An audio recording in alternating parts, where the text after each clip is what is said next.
Hi everyone, কি কৰিছে আপোনালোকে? Good morning.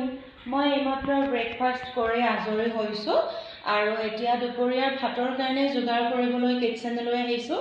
মানুহজন কালি নাইট শিফ্ট আছিলে, নাইট শিফ্ট কৰি এতিয়া ৰাতিপুৱা আহি তেওঁ জিৰণি লৈছে আৰু অকলেই ব্ৰেকফাষ্ট কৰিলোঁ। আপোনালোকে ব্ৰেকফাষ্ট কৰিলে নিশ্চয়। এতিয়া মই ভিডিঅ'টো আপলোড কৰোঁতে কিন্তু অলপ দেৰি হ'ব যিহেতু এডিটো কৰিবলৈ আছে। আৰু আজি কালি ঢেকীয়া লৈছিলোঁ বজাৰৰ পৰা আৰু মানুহজনেও ডিউটি জেগাৰ পৰা যথেষ্টখিনি ঢেকীয়া কিনি আনিলে। সেইবিলাক সকলোবিলাক ঠিক ঠাক কৰি লওঁ দুপৰীয়া সাজৰ কাৰণে। আৰু আজি একেবাৰে চিম্পলকৈ ৰান্ধিম। ইমান সদায় মাছ মাংসৰ সোৱাদ হৈও ভাল নালাগে, কিন্তু মানুহজনকে মানে ভাতৰ লগত মাছ বা মাংস কিবা এটা লাগে আৰু খালী ভাত খাই একদম তেখেতে বেয়া পায়। আৰু মোৰ শাক পাচলি সেইবিলাকেই মোৰ চলি যায়। মই একদম চিম্পলকৈ খাই বৰ বেছি ভাল পাওঁ। আৰু আজি আপোনালোকৰ দুপৰীয়া সাজত কি কি আছে জনাবচোন।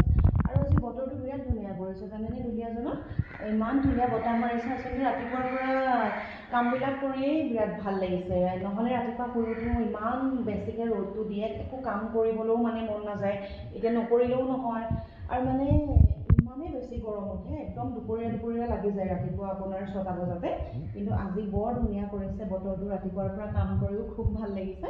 এতিয়া ভাতৰ চাহ যোগাৰ কৰি পিনি ভাত পানী সোনকালে বনাই লওঁ, যিহেতু তেখেতৰ আকৌ ডিউটি আছে, ডিউটিলৈ যাব। সেইটো কাৰণে আহকচোন আজি ভাতৰ কাৰণে কি কি কৰিছোঁ আপোনালোকক অলপমান দেখাওঁ আৰু আপোনালোকে কি কি যোগাৰ কৰিছোঁ জনাব দেই আজি ভাতৰ লগত।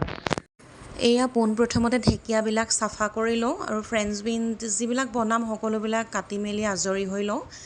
আৰু এইফালে আচলতে এগ কাৰী একদম সাধাৰণভাৱে বনাম বুলি ভাবিছোঁ। সকলোবিলাক কাটি মেলি ৰেডি কৰি লৈছোঁ। আৰু এয়া চাওকচোন ইমান কম ঢেকীয়া ওলালে। আৰু এইফালে এগ কাৰীও বনাই আছোঁ, লগতে এইফালে ফ্ৰেঞ্চ বিন তিতা কেৰেলা চব্জি সকলোবিলাক ৰেডি কৰি লৈছোঁ আচলতে বনাবৰ কাৰণে। আৰু হৈয়ে গৈছে আৰু এগ কাৰী। এইফালে ভাতটো বহাই দিছোঁ। আজি ভাত পিছে কুকাৰতে বহাই দিছোঁ দেই। আৰু এইফালে ৰেডি হৈ গ'ল আমাৰ ভাতৰ থালিখন আজি। এয়া এগ কাৰী আছিলে, এয়া ঢেকীয়া ভাজি, এয়া বিলাহী আৰু নহৰু চাটনি, এইফালে ফ্ৰেঞ্চ বিন ভাজি, তিতা কেৰেলা ভাজি।